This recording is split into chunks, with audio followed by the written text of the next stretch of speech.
Hello, my name is Rick Lewis. I'm with Phenon Hoop Report. In today's segment of Coach's Corner, I have Coach Mike Moses of St. Paul's High School. Welcome, Coach.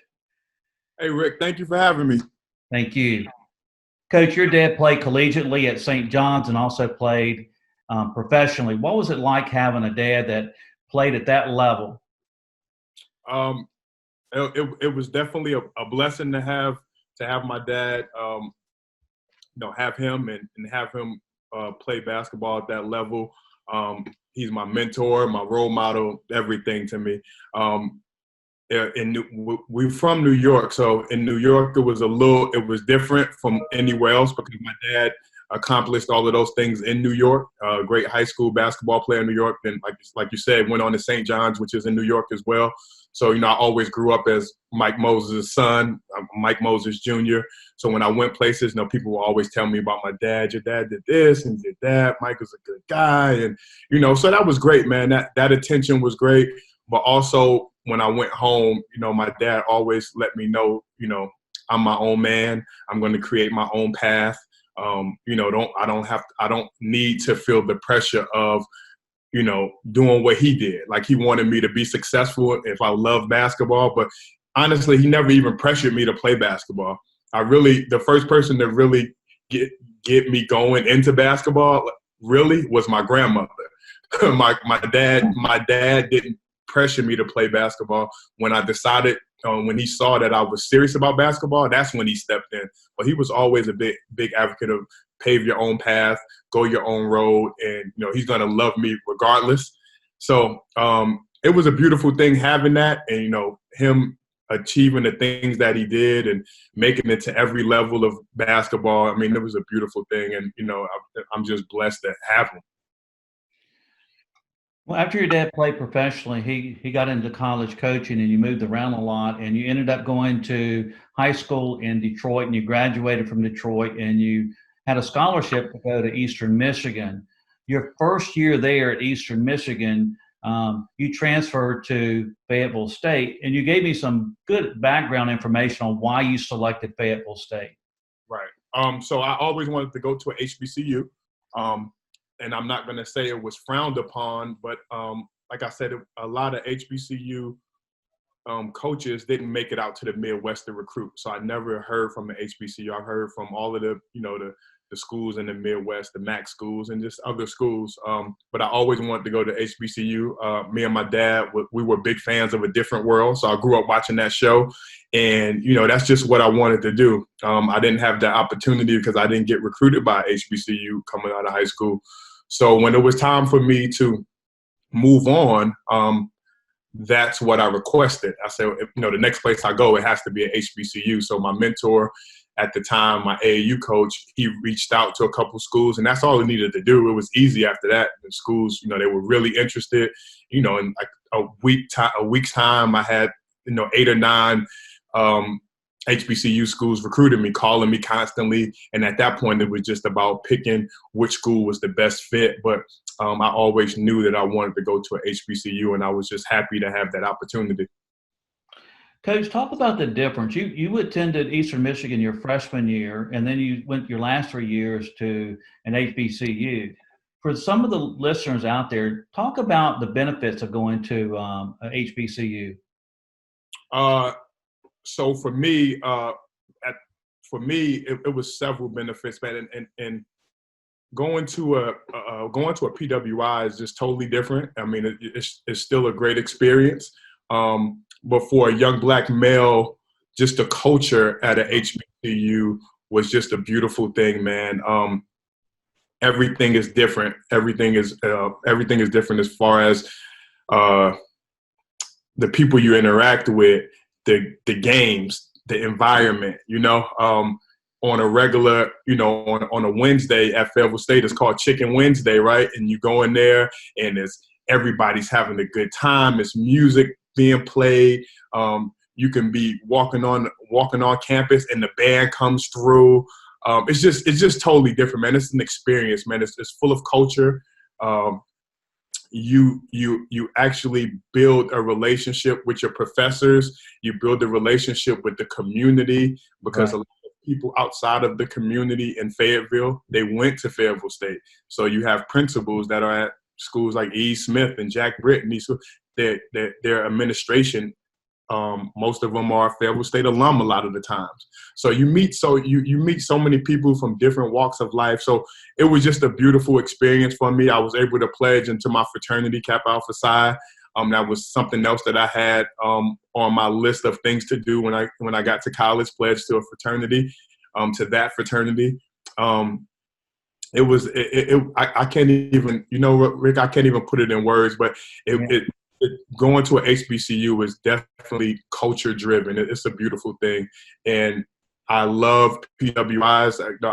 My dad coached at plenty of them. My brother is at Maryland right now. He's the assistant coach at Maryland. I have no problem with any of them. Just for me, I wanted that experience for myself because I spent so much time at PWIs growing up. I was at Rutgers and in Delaware and in Georgetown with my dad. And, I saw it all and I love it. But I just wanted the HBCU experience. You don't have at some HBCUs, of course, you're not going to get the same facilities and you're not going to get that because the money is different. But just as far as the culture, man, it was perfect for me. That's great. Now, Coach, after you graduated from Fayetteville State, you became a grad assistant. And then after being a grad assistant, you were able to hook up and be an assistant coach at Fayetteville State. Talk about your experience there. I worked under Coach Alfonso Key. He gave me my first opportunity to be a college coach, which I, definitely was a blessing. That experience for me was a total learning experience that first year because, like I told you, I was 26 years old. We had players that were 23, 22, 24. And I wasn't far removed from playing basketball. I had just got done playing basketball. So me maturing fast and gaining a level of respect with those guys was the first thing I had to do. And Coach Key made sure that I understood that when he sat me down to give me that job, that I have to have these guys respect or everything's going to go downhill. They need to be able to respect me. They need to understand that it's a time for everything. You can't walk around and have players yelling across the yard, yo, my God. You have to nip your coach. And I can't, and me as well, I have to carry myself the same way. I can't be yelling across the campus to these guys. So I had to, Coach Key helped me mature instantly to step into this role or he wasn't going to have me. It was one or two things. Either, you're going to do what I need you to do and handle these young men the way I need you to handle them, or I'm not going to be able to have you in the program. So it was definitely an experience. I started out over the managers. I was in charge of the managers. So water bottles, uniforms. When we travel, our travel itinerary and things needed to be set. And as we went on, Coach Key gave me more responsibilities. I also was in charge of the guards. I did player development with those guys. And within a year's time, we had several of our guards, their progress just jumped. They got so much better from year to year. So Coach Key kept me doing that. And then, the more he started to trust me, the more things he gave me to do. Then I started getting out on the road and recruiting. And I started out in Fayetteville. I just would go to like a Fayetteville school. And then I ended up in Robeson County. I ended up in Raleigh, ended up in Wilmington. So, he put a lot of things on my plate, but he slowly gave it to me. I had to earn things. And, it was just a beautiful experience getting that college experience, because that's all I've ever wanted to do was be a college basketball coach. So getting that opportunity early was big. So your aspirations of being a college basketball coach really didn't hurt you, the fact that you had to give up playing basketball directly out of college? Right. I didn't. And like I said, I was always the kid. I never fully had the NBA dream. I never said, I want to go to the NBA when I get older. My mom has a picture that I drew when I was in the 6th grade, and it was me on the sideline coaching, like shirt, tie, everything. So I was the kid that said I wanted to be a coach. Why? Because my mentor, my role model was my father, and that's what he did. That's what I saw him do. I sat in the car with him up and down 95 before the social media era where we'd be at the house and he'd get on the computer and he'd map quest where we need to go. And we'll go to gyms all summer, drive up to Jersey, and we go to the ABCD camp. And I'm just sitting with him and I'm just enjoying all of it. I've listened to him on phone conversations for 2 hours in the car, recruiting kids, talking to parents, talking to high school coaches. And that's what I wanted to do, just to interact with people and the way he built those relationships. That's what I grew up around. So that's what I always said I'm going to be a college coach. So when there was time for me to step away from basketball, it wasn't hard for me at all because I was already doing what I wanted to do. Right. I didn't have remorse. A lot of times when people get done playing basketball and it doesn't go the way they want, it's for a while, some people are depressed. If your dream your whole life is to go to the NBA or to play overseas and that doesn't happen, when you get done with college, it's like, oh man, what's next? Right. My what's next was always to coach college basketball. So upon my graduation at Fayetteville State, getting hired at Fayetteville State, that was my draft. Like that was perfect for me. Like I did exactly what I wanted to do. I never really missed a game because I was involved in the game. I was playing open gym with my players. Like I said, I was 26, still in shape. I probably was better at 26 than I was playing at Fayetteville State. So I was in like my prime, playing against those guys in open gym. And then when we have player development stuff, being able to get out there and do the drills and perfect them with the guys. We had days where instead of giving the workout, telling them what I want them to do, we had 2 days out of the week, I'm in the workout. So I'm doing exactly what they're doing. I'm just going first, but I'm doing exactly what the players are doing. I'm out there sweating just like they're sweating and going hard just like they're going hard. And, that also helped me gain the players' respect. Because when I was going to say, I'm sure by you doing all that, you quickly earned their respect. Yes, I did. And like I said, when you're a college basketball player or any type of basketball on any level, when you play for a coach that played the game, a certain level of respect comes. Even still to this day now, I'm still in pretty good shape. I still can play a little bit with my girls at St. Paul's. I show them things and they see that I can play. When we have staff versus students games, I'm playing and I am competitive and I'm going to win, and the players see that. The guys, the varsity boys team, they see that. Sometimes I work those guys out because they see different things. So a different level of respect comes when you can play the game. That's why I try to stay in the best shape possible so I can continue to do this.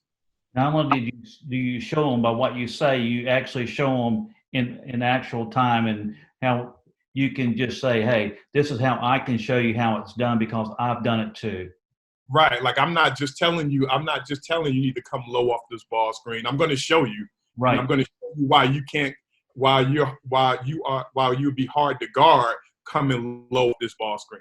Like, so I did that all the time with players. I would tell them that they need to do certain things. And then especially if it was the summer or fall, the summer, spring, or fall when we wasn't in season, and I get them in open gym and I'm talking trash to them. This is what I be telling you to do. This is what you need to do.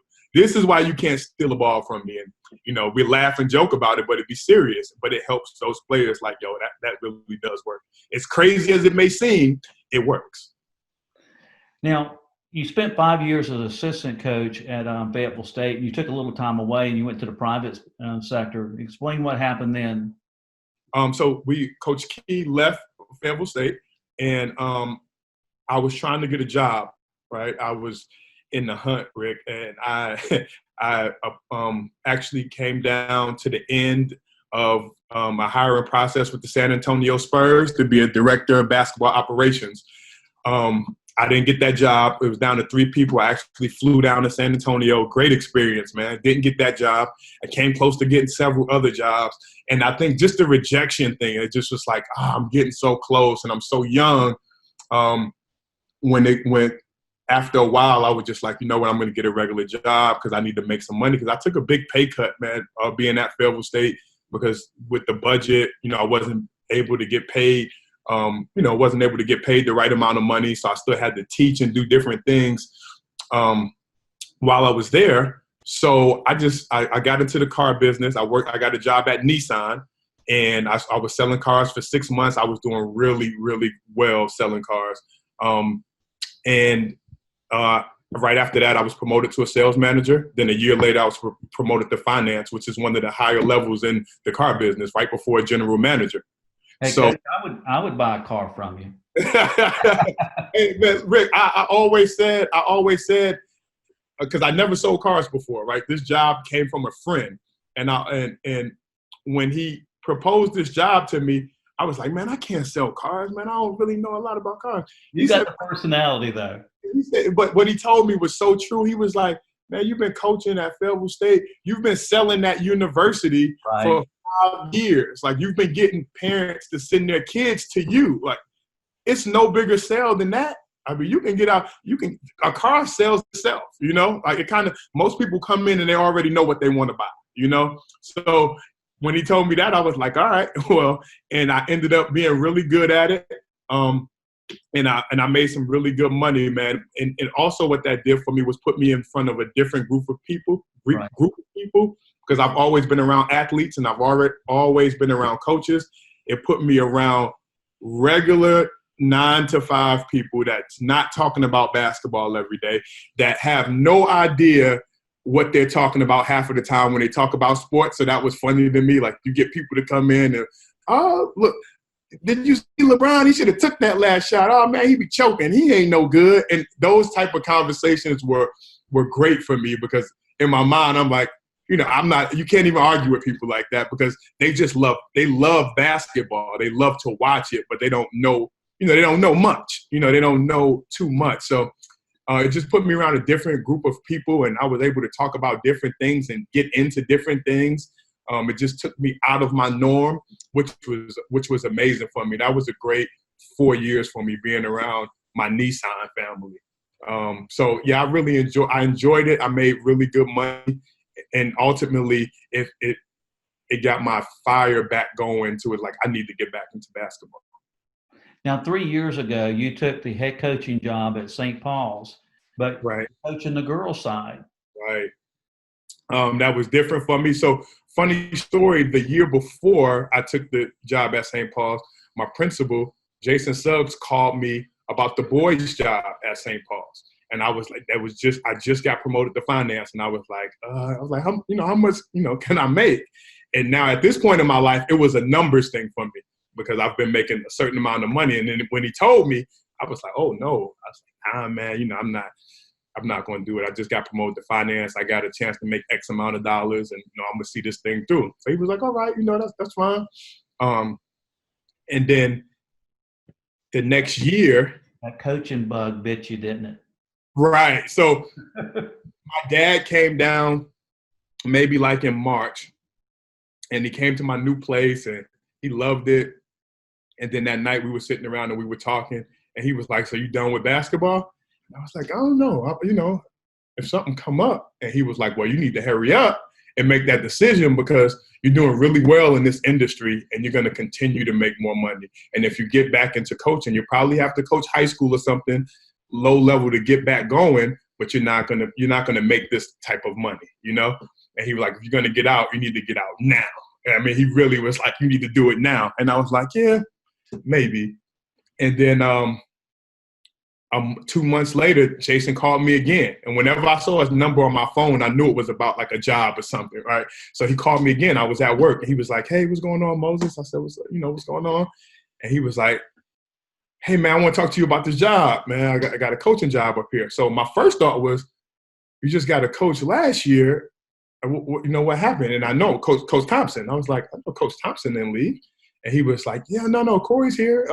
It's the girls' job. And I immediately said no, like quick. I was like, oh no, Jason, I can't coach girls. I can't. Too aggressive.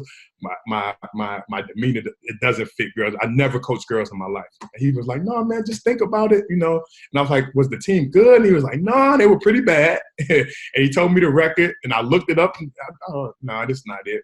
And he was like, just think about it. I'll give you about a week or so. Just think about it. So I said, okay.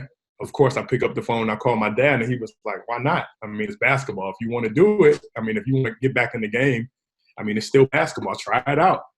And I sat on it for about a week, Rick, and then I called Jason back and I met with him, and and I ended up taking the job, and here we are today. Well, Coach, you took over the job at the school, and you didn't have a really good record starting out. But last year, you went 27-1 and made it to the third round of the playoffs. How gratifying was it for you? You had to humble yourself. You went from being at the private sector, a really high-paying sales position at the Nissan in the private sector. Now you said, okay, I'm going to humble myself. I'm going to go coach at the high school level, but much less that, I'm going to coach girls basketball. And you're taking over a program that hasn't had any success at all. And now you turn them into a 27-1 record, third round of the playoffs. Right. So, it's been a blessing. It's been a blessing, Rick. And, the year before I got to St. Paul's, they were 3-22, right? And my first year, we were 14-12. My second year, we were 19-9. 19-8, and then last year, of course, we were 27-1, and it's just been a buildup.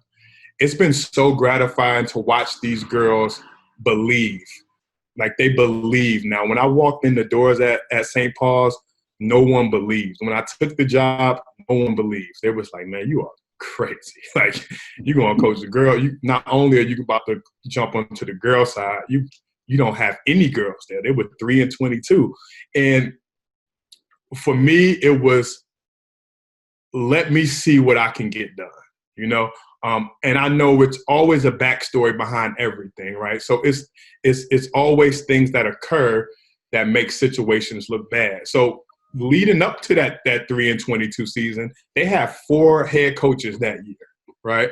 They have 4 head coaches. Nothing was going right. At the end of the year, our cheerleading coach, who played basketball at Red Springs, she had to take over. So not only was she, because crazy stuff kept happening, but she had to take the program over. So not only is she coaching her cheerleaders, she's coaching girls basketball, and she knows what she's talking about. She was a really good player at Red Springs. She knows what she's talking about, but she was in a bad situation, So the girls just didn't have anything solid. It wasn't any discipline in the program. And most of all, no one believed. So I came in and just, and let them know what it was going to be from day one. I just set a standard.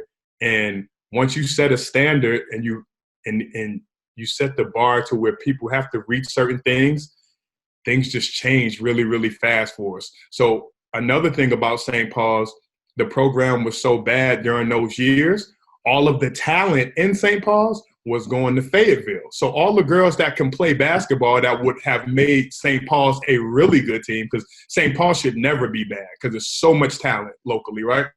All of those girls that really could play, that parents understood that this school isn't together, they were sending them to Fayetteville. We had players at Freedom Academy, Fayetteville Christian, Village Christian. They were going to Fayetteville to play. So once I got there and, we got things going and people started to see that I really cared about the kids and I cared about the program, then now you start getting those kids that those parents aren't sending their kids to Fayetteville no more. They sending them to St. Paul's. And a couple of those kids that went to Fayetteville early on, they came back to St. Paul's. So that's all that happened. People saw that I believed in the program. I post about the program. I'm trying to get girls in school. I'm an advocate for that. And you change the culture. And I was going to say, you changed the culture. You made the people to want to come back to play for you. Right, and that's exactly what happened. The culture changed. We got the community excited about basketball again.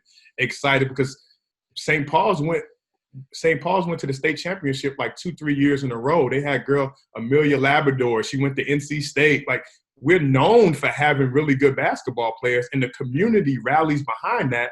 But when you don't have someone in place that believes and that's genuinely putting in the time to get these girls better, then you lose that, So once we got going and we got the community behind us, man, it was just like, boom, we just took off. And this year, and it wasn't just this year, because it's easy to rally behind a team that wins 27 games in a row.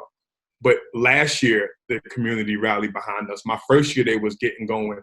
And another thing, Rick, that helped us out as the years have gone on, my staff has gotten better because they are a huge part of everything. My first year, I coached by myself with our cheerleading coach in the stand. She's the only person I could really talk to, right? And then last year, my second year, I had Jameisha Ward. She graduated from UNCP. She played at UNCP, and she played at Southview, almost won a state championship at Southview.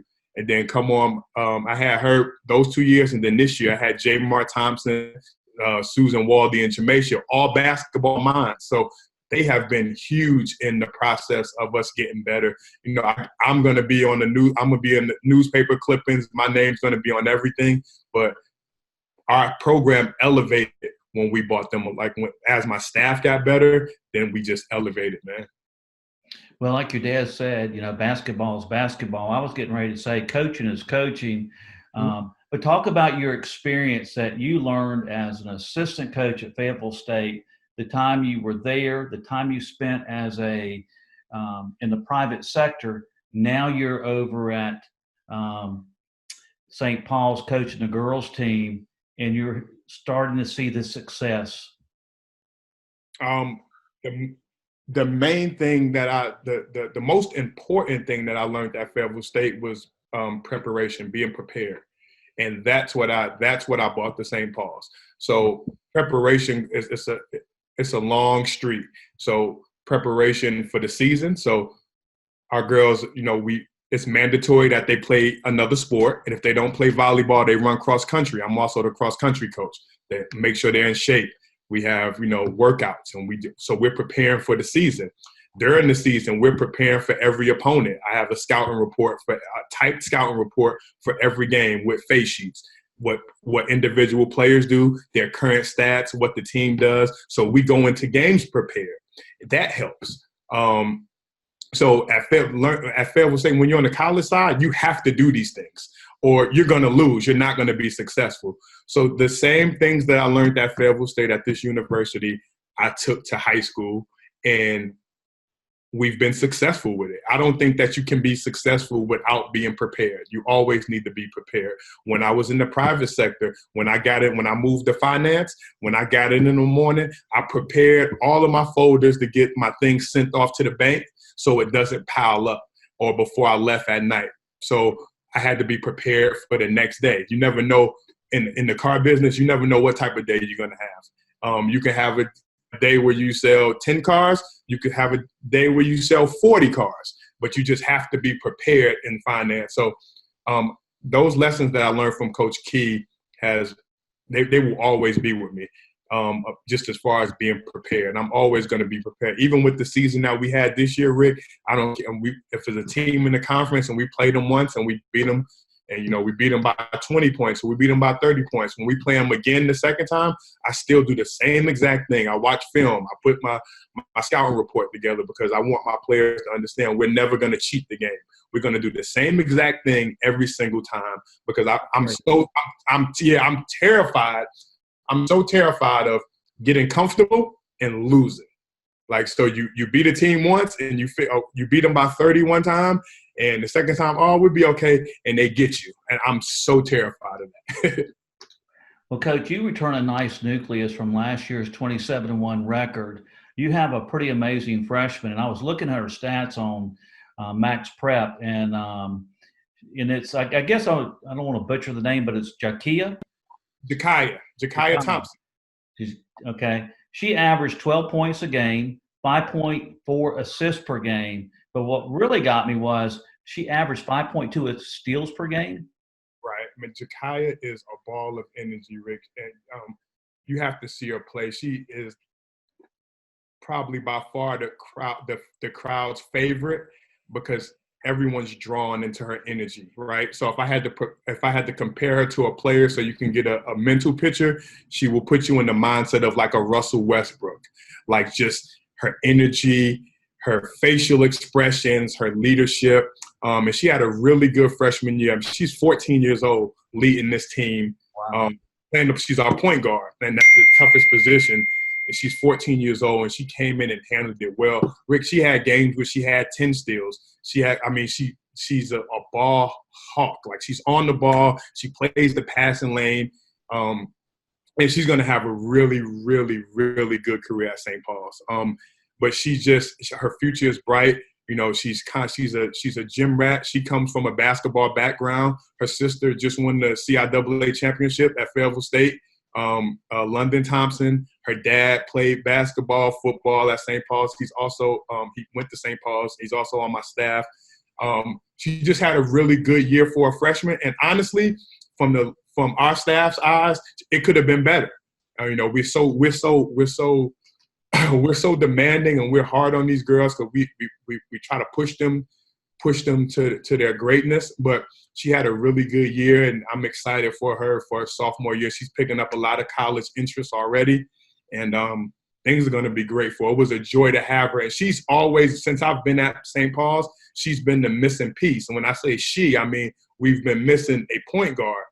We've been doing it by committee, but I knew once, you know, and I knew when she was in the 7th grade, like, if we get this girl in 2 years, we're going to be really good.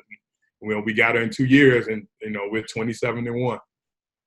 Well, Coach, the thing that's impressive about you is, you know, I like the humbleness that you have as far as, you know, you always want to be a coach. You got into college coaching, you went to the private sector, but I think the fact that, you know, when you first had the opportunity to coach at St. Paul's on the girls' side, and you sort of, nah, I'm not going to do that, but that coaching bug bit you, and you want to get back in coaching. But I think the most important thing for me is how you accepted the role of being the girls' coach. Nothing against the girls, but for somebody from your background, that your dad played at the highest level, at the collegiate level, he played professionally. He was a college coach. You've been a college coach on the boys' side. A lot of people wouldn't have basically got down to the level where I'm just going to coach the girls. But you've done it. But the thing that I keep going back to is I love your energy. I love your enthusiasm. And, you know, you was talking about, you know, the preparation, and, you know, with you as a car salesman, you have that energy, that you have that infectious, you know, smile to you, and you draw people to you. So you're going to be successful, to me, at whatever level. And I think people, once they see the video and see the energy that you bring, and how passionate you are about coaching, I think you're going to get back to where you want to be, as far as maybe at the collegiate level, sooner than later. Right. And I definitely appreciate the kind words, Rick. I just, you know, I love the game, and like you said, a lot of people said it. I mean, and they say it now, like, you know, you're coaching girls. Like, you know, I can't believe that you went to coaching girls. And to me, man, it's basketball, like my dad said, and I enjoy it. I love it. And immediately, what I had to do, Rick, honestly, is I had to, my first probably like month, I was coaching. I wasn't myself. I was coaching like I was coaching girls. Like I was real like not, I just wasn't myself. Like somebody would mess up in the drill, and I'm like, hey, you got to do it like this. And I was like, man, this is not me, man. I got to, you know, the moment I stopped coaching those girls like girls and start coaching them like basketball players and gave them expectations and standards, is when I saw things starting to change. Because, I mean, and that was only like, it only took like a month. And I was still trying to feel my way around, and, you know, because I never coached girls. But, you know, I love my job. And my brother has a saying, you know, you treat everywhere you're at, like I treat St. Paul's like it's Disney World. I treat it like it's Michigan, like it's Carolina. Like I'm excited to go to work. I'm excited about my team. And, you know, eventually, you know, God willing, you know, I'll get an opportunity on the next level, but I'm not rushing it. You know, I've had opportunities. I had an opportunity last year to take a Division II job. I had an opportunity this year recently to take a Division II job. But I'm just not rushing it. I'm not rushing it. When I leave St. Paul's, it's going to be, for me, it just has to be a no-brainer to like, okay, you can't turn this down, you know? And while I'm there, you know, we're going to be successful. And, you know, I'm just loving where I'm at. I'm loving the school, and we have players coming in. We're investing into our middle school program. We're over there all the time. I watch their games. We have, they come to our practices, they come to our games. So, just invested in the community. Because what I don't want to happen while I'm at St. Paul's is what was happening before, where another coach comes in from another high school, from Fayetteville or somewhere else, and they tell one of these middle school girls that they love them before I tell them I love them. Because that's how you lose them. Like, hey, I want you to come to such and such high school. And then, I want to be the first one. So our middle school girls, they see me all the time. They're over at the gym all the time. And that's just how you build the pipeline. You build like that family culture, that family atmosphere. And another coach coming in to try to get a middle school kid from St. Paul's, all I can say is good luck, because they love St. Paul's. Well, that's a contribute to you, Coach. And we want to say thank you for coming on Coach's Corner today. I think you have a great story to tell. And, I'm glad I got to know you a whole lot better today as well, Coach. I appreciate you having me, Rick. I honestly do. Thank you, Coach.